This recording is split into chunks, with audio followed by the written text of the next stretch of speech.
Do I have to use the mic stand? Can I get rid of this? Okay. Hi!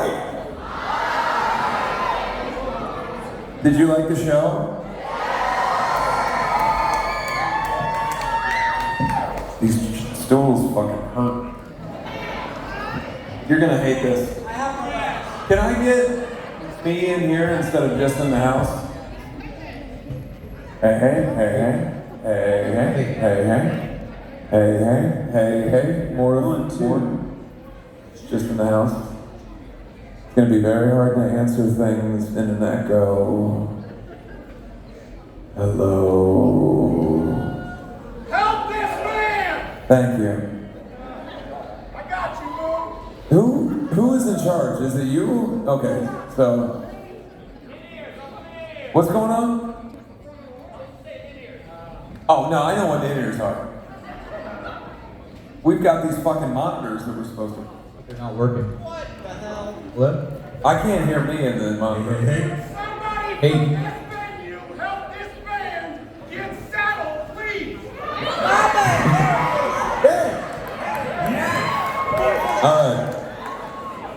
We'll give us a shot with this level of audio. If you can fix it at some point, that'll work. But let's get started. Did Chevy give you rules and stuff?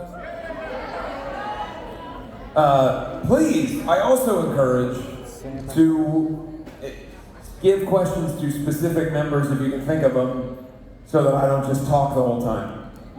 Because I have a tendency to just talk over everybody.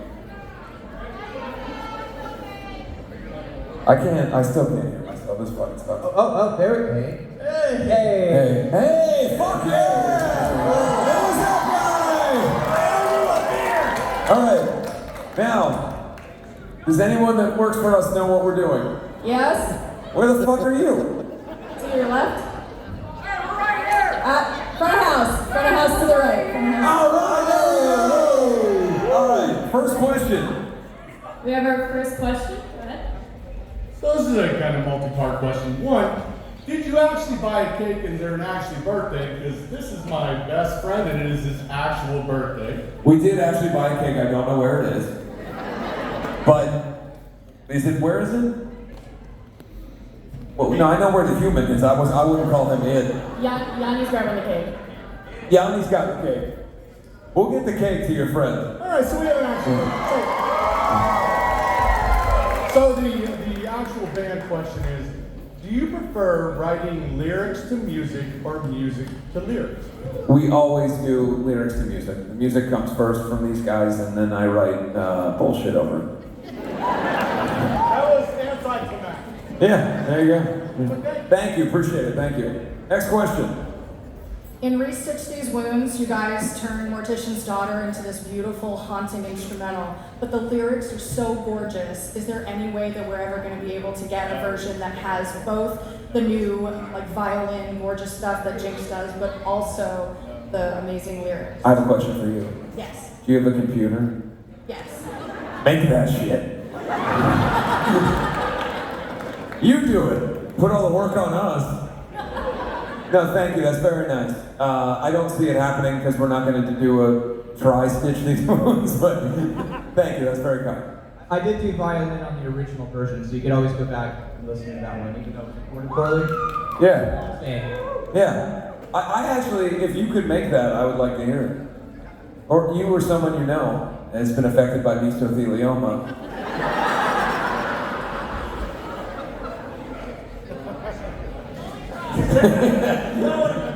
All right. Hi, I'm like really nervous to do this. I'm really nervous to do this. I didn't think that I would get a chance to like address the people that like have been saving my life for the past 7 years. That's so very I just kind. want to say, like, thank you for that. Lay it on us. What do you got? Like, what was the aha moment for you to like start this band? Like, Can we each answer that? Absolutely. Let's do start music. What was your aha moment for starting music? Starting music? When you created the idea of music.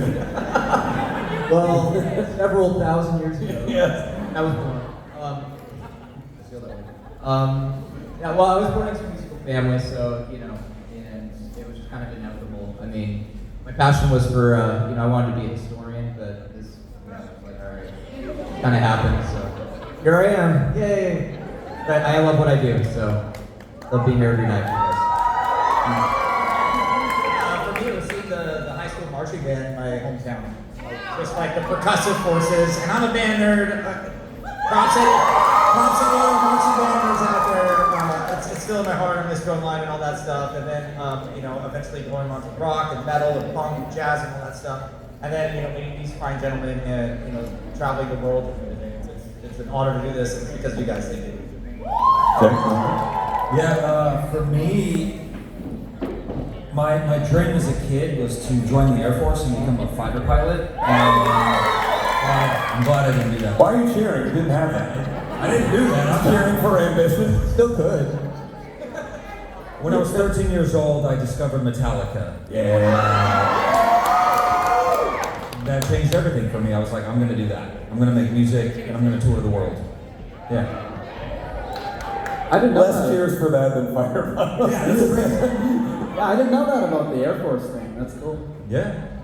So with me, it's sort of a two-part thing. I was on a road trip with my dad. He put on an AC/DC album and a CD player, and I was like, "Holy, this is great!" And that sort of initiated my initial love for music. And then it was shortly after that, a friend of mine was at school. He had his guitar, and he played the riff for Master of Puppets. So kind of like Jake, Metallica. he was playing Metallica, and it was like watching a magic trick for me. I was just like, holy crap, you're making that sound right in front of my eyes without having to hit play on a CD or whatever.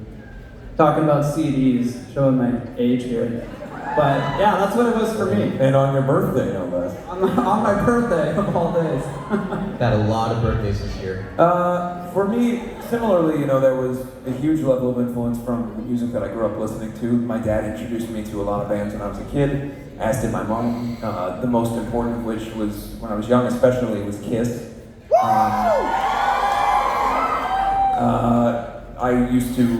was kind of a loner kid, and I was a weird kid, so didn't really have a lot of friends. I would go home in grade school and I would watch Kiss VHS tapes every day, and I learned how they spoke and how they carried themselves, and basically they were like my teachers in a way, Gene Simmons and Paul Stanley in particular. Hell yeah. And it meant a lot to me. And the same with all the bands that my dad introduced me to, whether it was Motley Crue or Wasp or AC/DC or any of these bands.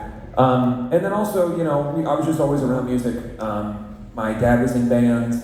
We sang in church, just always singing all the time. So yeah, that's pretty much it.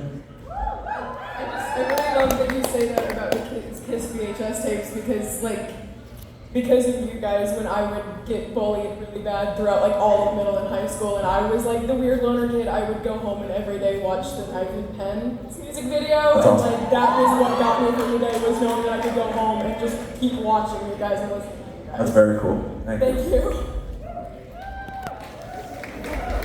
Hey, Winters, I had me in the wedge. Can you turn it up a little bit? Who is this? Ask me about my band trailer. Need members. Can I ask you about your band trailer? Yeah, we just put out a song the other day.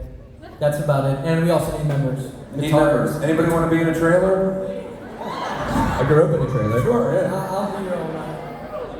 What's your question? So I got one. I got a couple. Can you say hi to my friend Sophia from New York? Hi, Sophia from New York. Okay, she loves you. And also, for all of you, what advice would you give for a musician or a band just starting out? What you guys think? Yeah. Well, it kind of depends on how you want your career to go. Do you want to perform music? Do you want to make a living and have longevity? And that's kind of how you gauge your career. With the creation of social media, I think that's a really big platform to get your creative music out to the masses all over the world and develop a fan base that way. But if you just want to perform at the local coffee shop, there's nothing wrong with that. Gauge your career like that. Work on great music. Invite your friends and family and stuff like that. But if you want to go international and something like that, there is a business aspect. So learning a lot about that, and in addition to creating great music, I think that the more you know about the industry and research about it, it'll help give you longevity in the long run. Yeah, that's a great fucking answer. Thanks, dude. Bye. Now go do it. All right, who's next? Hello. Hi, what's your name? I'm Audrey. Hi, Audrey. Me too. So I have a question and a comment. Give me the comment first. Okay. So the comment is, I have always loved singing, and the first time I ever saw you guys, which actually was here. Okay, we're always here. It made me realize that's definitely what I want to do. Awesome. Seeing you and Dark Divine, it kind of changed my life and made me realize that's definitely what I want to do. And this is actually the third time I'm seeing you because I've kind of become a little obsessed That's with your okay. music because it's really impacted me. Oh yeah, and my question. This is actually for Jinx and Jake. How did you become friends? Because I know from listening to Annie's book, you guys were friends before joining Black Veil Brides. Yeah, I can tell the story. So basically, I moved to Los Angeles in 2006, and I was kind of trying to put a band together. I had written and recorded all these songs and was making demos. I was learning a little bit about music production. I didn't really know what I was doing at the time, just recording, writing whatever came out of my head. And randomly this guy hit me up. There was kind of like I guess you would call it a mutual friend, maybe not a friend, but somebody that we both knew, but we didn't know each other. And he hit me up one time and was like, hey, would you want to come over and co-write some songs with me and somebody that was in a band with him at the time? And I was like, yeah, sure. And Lonnie, I'll show my age here now too. I burnt a CD with my demos on it. And he picked me up, and I put the CD in, and it was actually songs that are on Set the World on Fire now. It was like Love Isn't Always Fair, New Religion. And I played it for this guy, and he's like, holy shit, I gotta introduce you to this guy, Jinx. You guys would be scary together. So literally that night, I was like, okay, so do it. And he called him up, and we met in Hollywood, California, and I brought some earbuds and played it for him, and he's like, dude, fuck yeah. It was on his iPod, you guys remember? Yeah, it was an iPod. This was in At some point, we're gonna start talking about Betamax tapes. This was in what, 2000? LimeWire. 2008? 2009. 2009. Oh no, yeah. No, it was early 2009. Was it early 2009? Yeah. Okay. Yeah. I actually got kicked out of my band because I started jamming with him. No, it was with Cece too. Well, yeah. Hey. Are you gonna fight? Well, okay. To continue, so I met Jake this one night. There's actually a photo of it on the internet somewhere, But and I have earbuds in, and I'm listening to these tracks. I'm like, holy shit, fuck my band. I want to do that. That's literally so we just started. I was bored. I was in this touring band called The Dreaming, and it just did run its course, And I had a great time with those guys and everything. But it was just like I wanted to do what I was hearing in those earbuds. Like, okay, and so you came over to my place the next day. And I was like, okay, and we were learning it. Yeah, and then I don't know. CC came along very short after that because you knew him. Let's go on. Yeah. Well, that's when you were very short. Yeah. Well, I was selling oranges by the freeway, and then I gave you guys. Wait, I can't hear you. I also play drums now. Shit. Not used to using a microphone. No, definitely not. Jake and I had a mutual producer back in the day. I was in a previous band as well, and he said the same thing. It was like you and you together would be unimaginable. And we kind of looked at each other and were laughing, oh, that'd be awesome, one day. So then they meet. And they're like, hey, we got the guy. So then the three of us started playing, and it was, just like what you heard. I heard what was going on, and I was like, holy shit, this is gnarly. How am I gonna learn how to play this fast shit? Yeah, well, oh my God. The funny thing is, so Jinx was still in his other band, and they had a rehearsal space in downtown LA. And he's like, yeah, come over, let's set up our shit and rehearse these songs. And my drummer walked in one night. Yep. While we were playing probably drunk kid New Religion or something. Set up, and it's just what the fuck? Walks out. Next day I get an email okay, hey guys, so I'm out of my band now, so that was that. Yeah. How is this around the time that you guys saw me at a house party trying to fight the police? Yes. Yeah, that we was were writing. What was the song we were writing that night? that we. Before I knew you guys. It was on Set the World on Fire, right? I don't know. It might have been We Stitch. Okay. Anyway, I don't know. It might have been like Heaven's Calling or something. Yeah, something like that. Yeah. So I was putting together an early version of Black Veil in LA. And, Children Surrender. That's what it was. Would have been 18 at the time, and somebody coaxed me. I'm not a big partier, but somebody coaxed me to go to a party, and I got really drunk, and I tried to fight all the pool toys. Unbeknownst to me, these guys were at that party, and they saw the giraffe person fighting the. First time I ever saw Andy, he was kicking a beach ball into a pool. And we met shortly after that. We all came together, and what's actually funny, people don't know this, is in some cases on We Stitch These Wounds, because all those demos that. What the fuck? What was that? Oh, that was your art. In some cases on We Stitch These Wounds, there were. Stop. Please don't. I'm gonna say it one more time. In some cases on We Stitch These Wounds, because they had already. You want to honor you? They had already written a certain number of musical pieces, right? That didn't have, or at the time the band that they were in had a full different melody and lyrics on it.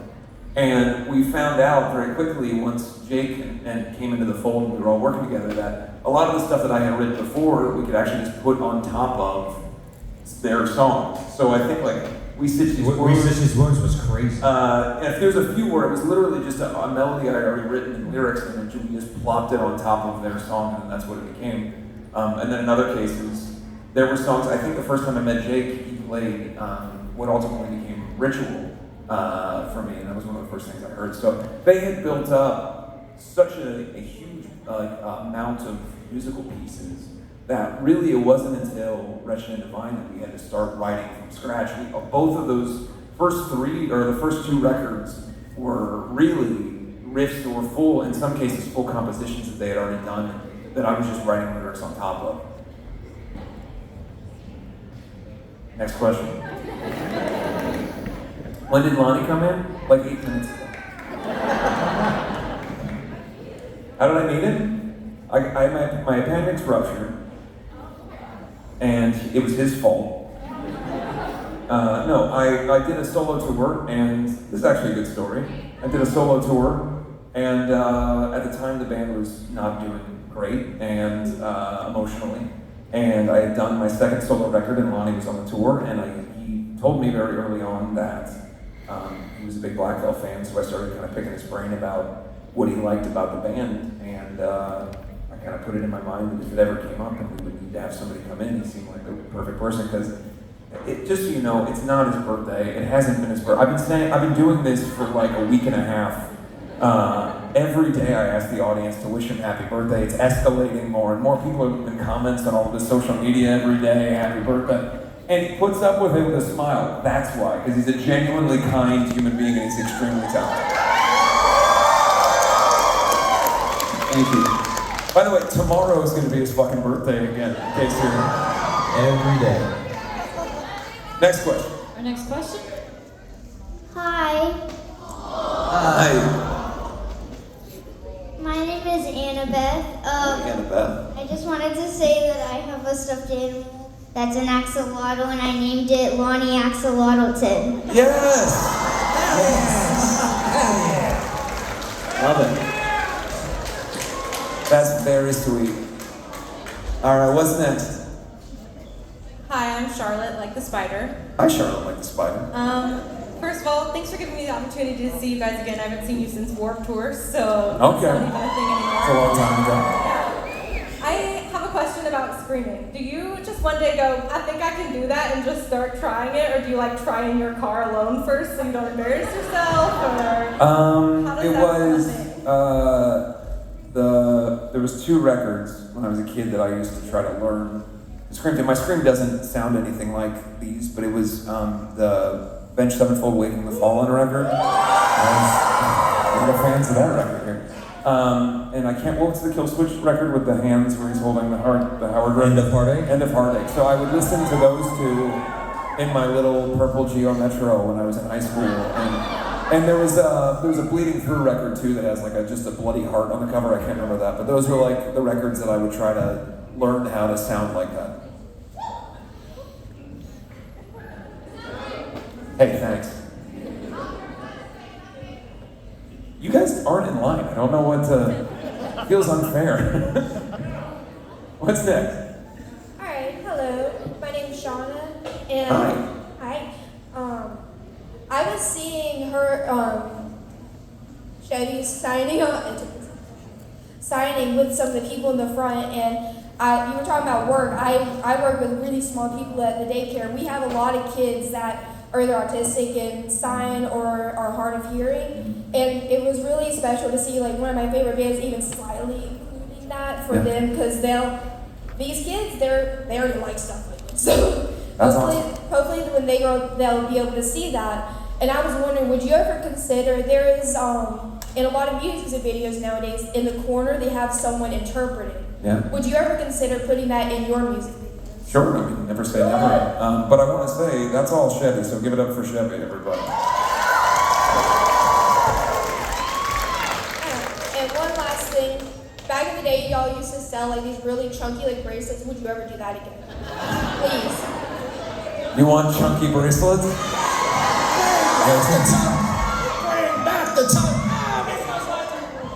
Wait, what the fuck? Are you playing cornhole?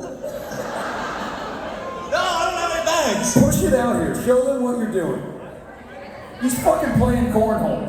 All right. Thank you for your questions. You have bracelets that glow in the dark? Okay, we'll do glow in the dark bracelets. Did you make it? Oh, No. It landed on the board. It's on the board.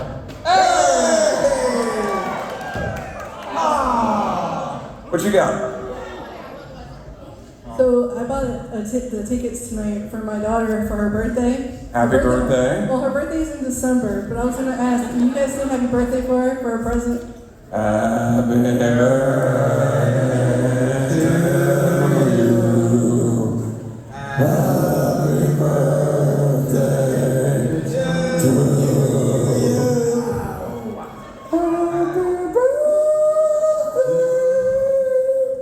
Is that good? You like it? Happy birthday. That's great. That was great. Her name is Bella, and she's right over there by that pole wearing the Kiss shirt. I like your shirt. Happy birthday. Happy birthday. 100 months. It's my birthday in December too, is it? Can I get a happy birthday? But again, happy birthday to Lonnie. What is your next question? So I have two. One serious, one not so serious. All right. From my sister, not from me. She said, would you ever consider being a stepdaddy for 3? For what? Would you ever consider being Oh. a stepdaddy for 3? No, but thank you for the offer. Your next question. Yeah. She said, what's your 3 favorite songs that you created? What do you got? 3 favorite songs. 3 favorite Blackfoot songs. Bleeders, Crimson Skies. I don't know. This is hard.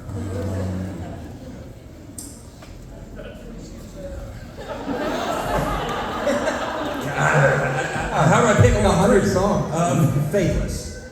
All right. It's hard to pick just 3. Mondo. Let's go. Well, we're all excited about Bleeders right now. And I'll say Scarlet Cross, one of my favorites. First time I heard that riff, I think Jake brought it in, and I was like, wow, that's one of the greatest guitar riffs I've ever heard in my life. It is really. And the third song I'll say is New Year's Day, because that is my actual birthday.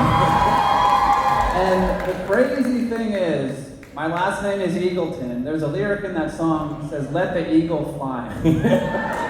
These guys didn't even know me yet, didn't even know I existed yet. It's my worst lyric, in case you're curious. But it really it's the weakest lyric I've ever written. And I've written some shitty lyrics over the years, but that is, let the eagle fly. Like, here's the deal.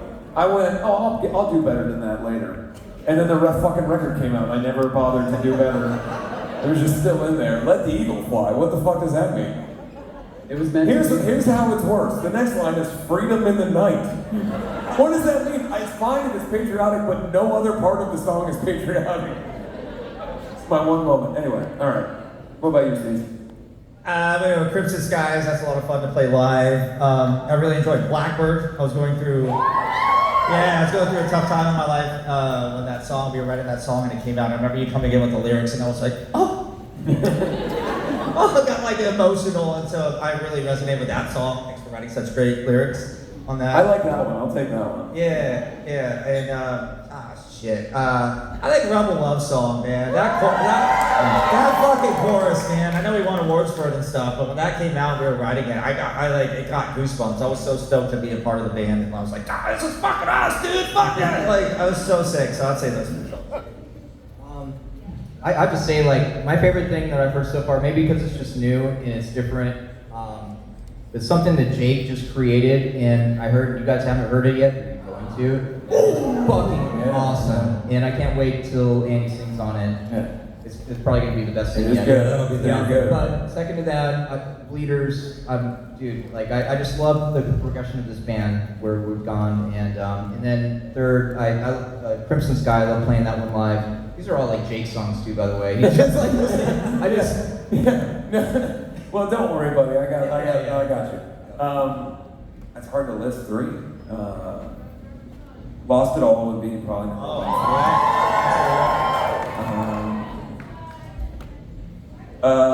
I'm gonna go four because I can't. I know. I'll do Fall Eternal off of the last record. When They Call My Name, and Sacred Tomb. All ballads. I picked only ballads. a lot of Jason in some of those. Yeah, that was 3, right? Or was that 4? That was 4. Oh. Yeah. Anyway, what's that? My fucking ass. God damn it. Cheers. Hey, how you doing? My name's Austin. How you doing? Awesome show, by the way. Thank you. So, me and my wife have been together for 7 years and been married for 5. All right. Congrats. Thank you. We are having a wedding vow renewal next year, September 26th, and we were wondering if y'all were at the show. Well, if we're not touring, then we'll try to make it. All right. September 26th, we're playing the LA Forum. Oh yeah. We got kind of busy. We have a schedule. Or otherwise, we'd totally be there. Yeah. That was my question. Congrats, though. Congrats. Hey, how's it going, man? Hey, I like your shirt. Thank you so much. So my question is, I've always been a big fan of y'all, and I'm actually a huge cinematographer. Do y'all ever see yourself doing another movie like Legion of the Black? Did you say will we make something like Legion of the Black? Yeah. Yeah, I think the distinction is that, you know, the way things have kind of gone with music videos, it's at least for me, more interesting from a lore perspective to be able to put all of that stuff into smaller size things like with Bleeders, where it's a big production, there's a lot of theatricality going on, and you can kind of make it more vignette stories. So moving forward, at least for this record that we're working on right now, it's more going to be those kind of things as opposed to one long story, because we did that with the last record, Phantom Tomorrow. So, but never say never. I would love to do something like that again. The truth of the matter is, really, what Legion of the Black is it's us telling the label, who didn't really pay attention to us, hey, instead of a bunch of music videos, what if we made one movie? And they were like, yeah, whatever the fuck, go ahead. Because we really, and then this is not a discredit to Universal, but at the time, they didn't really understand why we were successful. We were just working, so they were kind of letting us do whatever we wanted. But you have to imagine that for us to say, for our first big push that they're ever going to put behind us, for it to be a super long concept record with 10 spoken word interludes, that wouldn't have been an easy sell, but they really kind of led us to our own devices. And so we said, well, if we can do it for X amount of dollars, will you let us make this movie? And then Richard Villa and Patrick Fogarty came in and we built out the whole story Bible and we shot it. It was pretty awesome.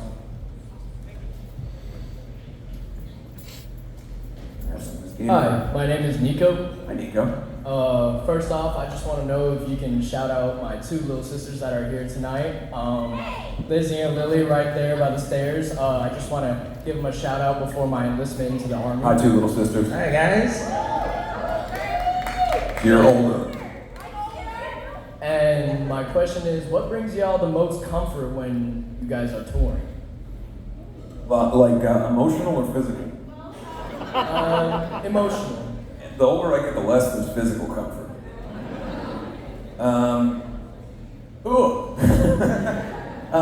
This is a weird way to sit. What the fuck? I don't know. It's different for all of us. What about you? For me, probably I have a gaming laptop, and I'll be in the dressing room and just play some Call of Duty if the Wi-Fi is somewhat decent. So it's kind of my escape, I guess. Yeah. Yeah, I mean, I think the other thing is that we're all married, and we spend a lot of time talking to our spouses, and that's an important thing, especially for us to be able to stay, not only connected, but be a part of our lives at home, because being on the road so much can be really difficult. So, and obviously, Jinx has a child, the modern technology, being able to FaceTime, phone, all that stuff, it's very different than it used to be, because it used to be for us that, if we were in relationships, you could never talk to the person. You go months on end. If you're in Europe, our phones didn't work, so we would just be completely detached. So I would say that the fact that phones are what they are now has made it a lot easier to tour from an emotional perspective, because you can stay connected to the people that you love the most. You fart? What was that? Hi. Hi. First off, I have a few questions. What you got? Do you know how much each and every one of you mean to people? That's very nice. But if we did, I think that would make us crazy people if we were walking around thinking about how important we are. We're just dudes being guys.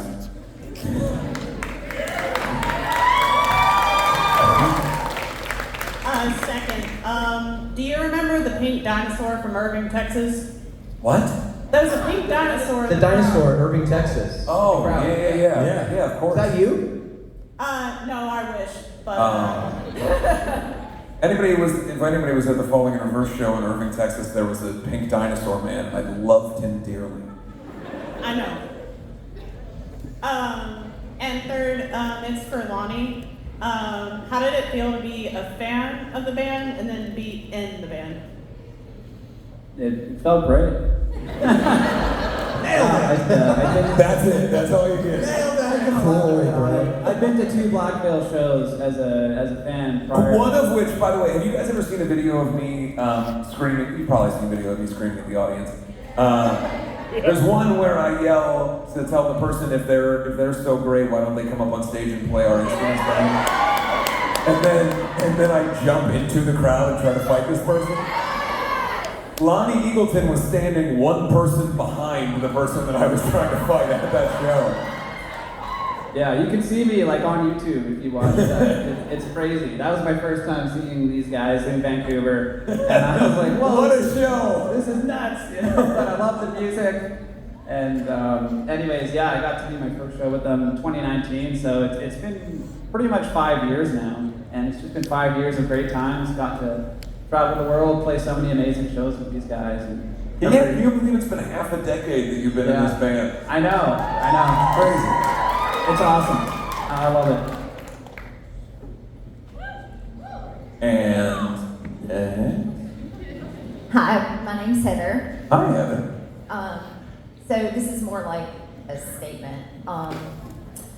So 17 years ago, I had a little girl who passed away. Sorry for your loss. She was 6 months old, and for the last 17 years, I have sat at home and mourned my daughter. And tonight is the first night on her birthday that I've actually smiled and celebrated her birthday. Awesome. So thank you. That's lovely. Thank you for sharing with us. Thank you. We're so glad you had a good time. That is a tough act to follow. Oh, that's okay. Hi, I'm Emma. Hi, Emma. I've been a fan since I was 10, so for 10 years now. Fantastic.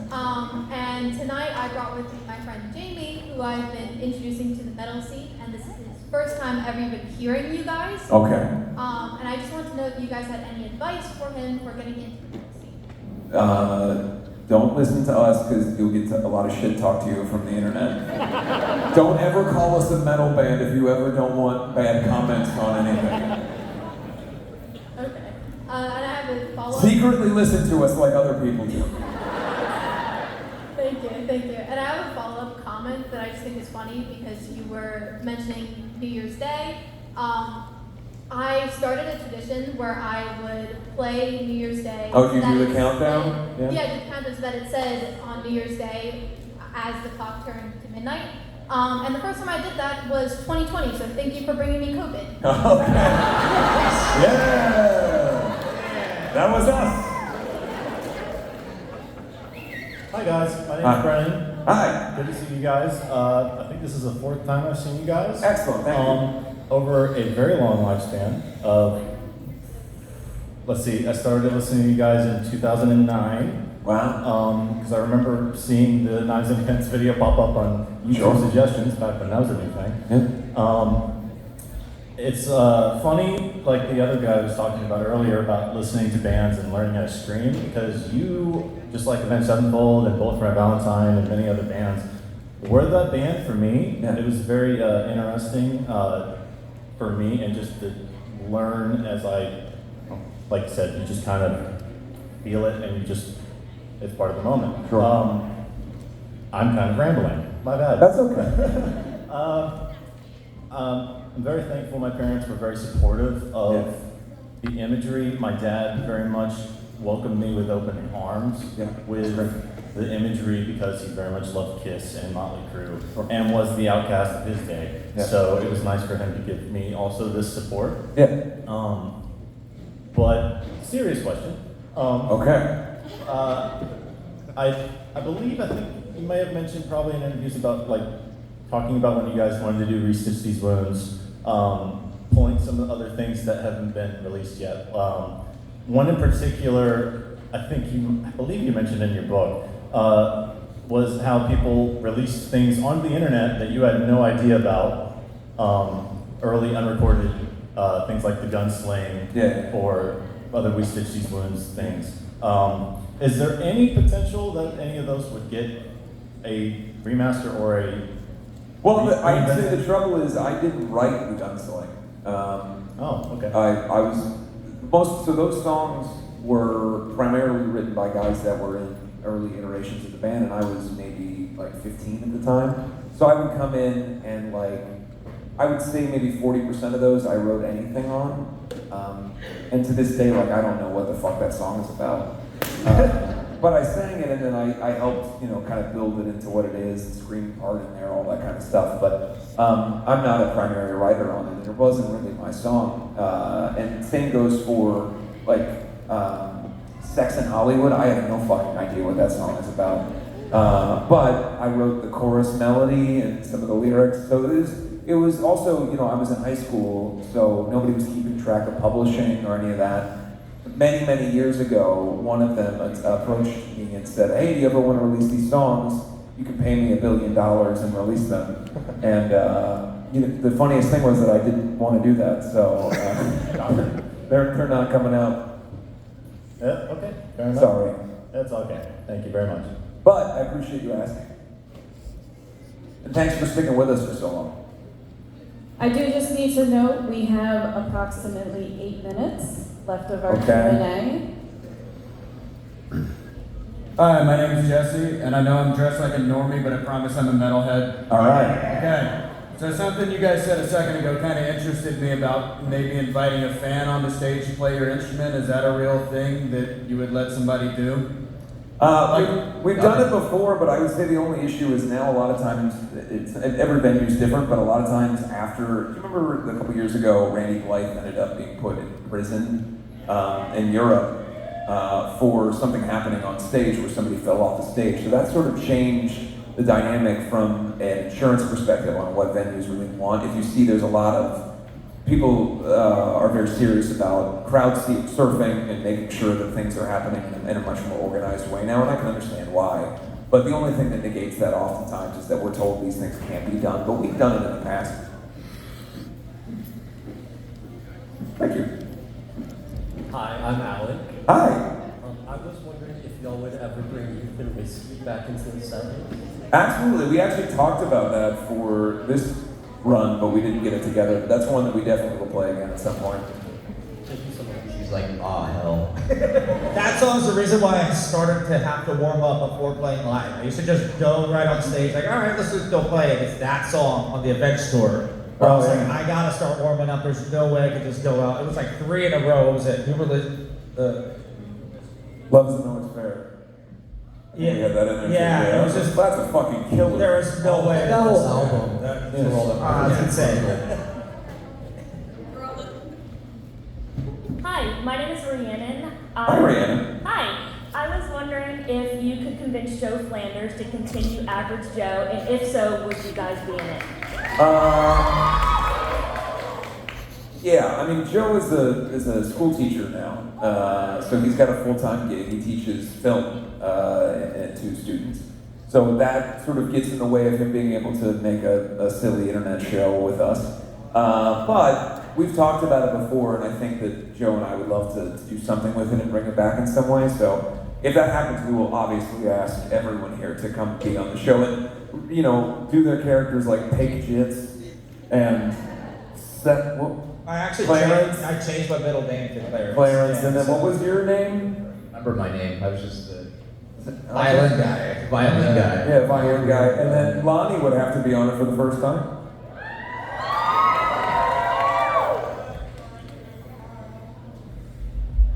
Hi. So I've been listening to Twitch song, and I was wondering if you would ever do another rock opera like The Vine again with the transmissions and stuff. Oh, so you didn't like Phantom Tomorrow, huh? I did. There's just rock operas and stuff. I think that the only thing about it was, you know, it's a little arduous to try to figure out ways in which those don't just seem annoying in this day and age. The distinction also is people listen to music differently. When that record came out, the primary way people were listening to it was having purchased it either through iTunes or on a CD. So the track listing was, I still take track listing very seriously, but there's much more of a push to not have filler songs on an album like that because of the way that most people listen to stuff through streaming. But I'm not saying no, and I'm sorry that you didn't think the Phantom Tomorrow was a I thought it was great, but good also, rock opera record. could you say happy birthday to my friend Cheyenne in the crowd real quick? Hi, did you like the Phantom Tomorrow record? Okay. Happy birthday.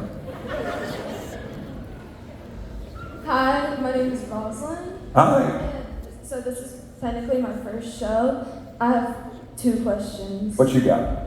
So this is for Jake. Is there any way that I can get your vest that you are wearing, since you sell them a bunch, but the show wasn't on there? So is there any way I can The shirt that you're literally wearing? The This is vest. what I'm wearing right now? Yes, please. Take it off! Is there any way I can get it, please? Unfortunately, not today. Yeah, everybody's cheering for this man to have no clothes. But I'm sure we'll be back here in about like 3 weeks or something. Exactly, we'll come right back. I'll have it If available. you ever want to see us, we're in Myrtle Beach all the time. We're here all the time. Y'all got any? Okay, so second question, Andy. What is your skincare routine? How is your What is my skincare routine? How is it so clear? Okay, so one thing is I suppose it's a little bit of genetics in that my mom has very good skin and looks very young, and then the other is that my wife Lilith is like amazing at knowing all of the skincare stuff and everything. So I have like a very simple regimen of like making sure that my face doesn't feel like shit every day. But I don't do a whole lot. It's just basic shit, moisturizer, whatever. What's that? Oh, I will. I don't know what that means, but I'm gonna do it. All right, this is going to be our final question of the night. Yeah. Wow, okay. Hi. Is it good, by the way? Because now you know the pressure. I really would like If you say, can you say hello to my friend, I'm gonna run over there. No, I don't have friends.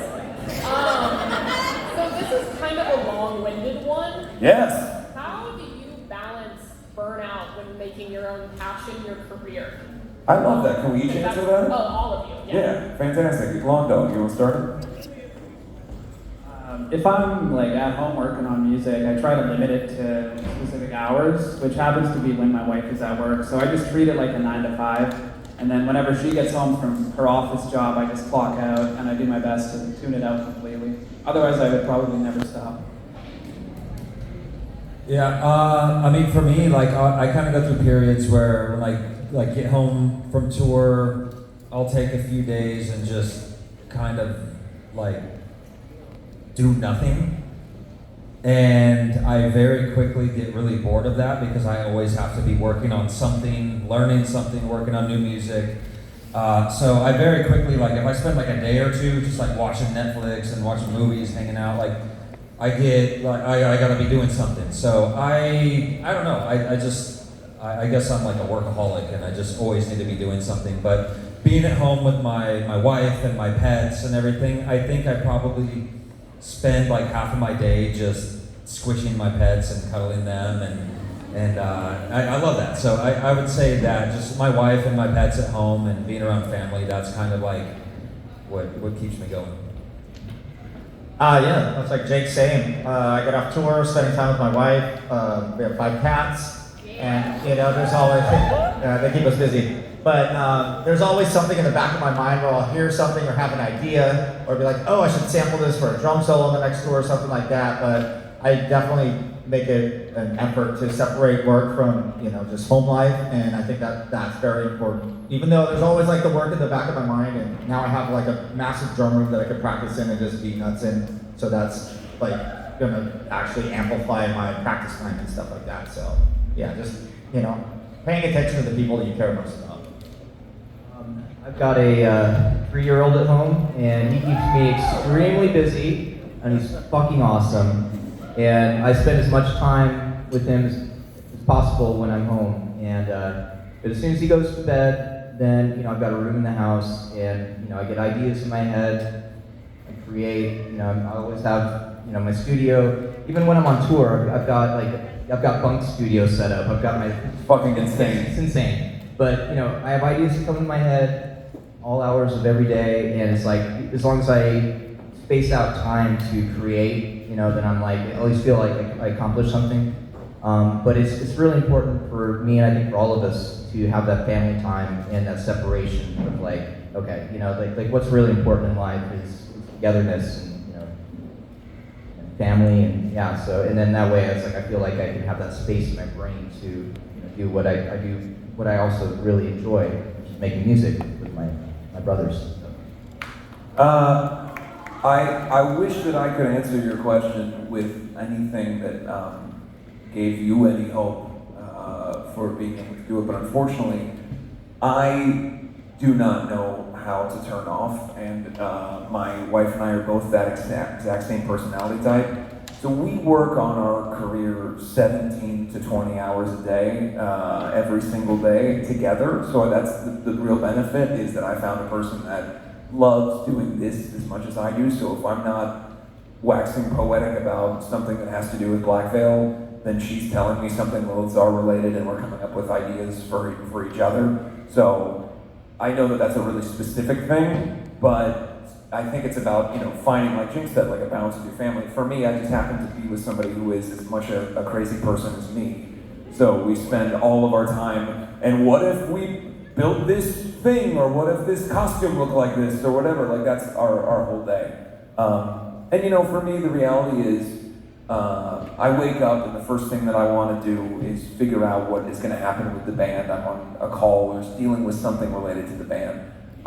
And it's not to say that makes it, I'm not saying that is chiefly the only thing in my life, but the reality is, I found when I stopped drinking that I was really good at this, and I can really put myself into this, and the way that my mind works, and I know I'm different than other people, so I can use it to my advantage and use whatever you want to call it, neurodivergence or ADHD, that being able to use that as my superpower and put every ounce of myself into a ridiculous lore or backstory for a character you're never even going to know about is soothing to me and helps me. And so it's about what it means for you. I don't think that you have to live a life that's devoid of work-related purpose being part of who you you are. That also doesn't mean that the job that you have, that's a menial job that you hate, has to be who you are. But if there's something that is truly your passion beyond anything else, and it's so intrinsic to who you are as a person, if you can find a way to make that the thing that makes you happy and gets you up in the morning and makes you feel something and gives you that passion, then I think that that's probably the best way to balance both of them, is to make it a thing that makes you you, as opposed to that thing being something that's put upon you. Does that make sense?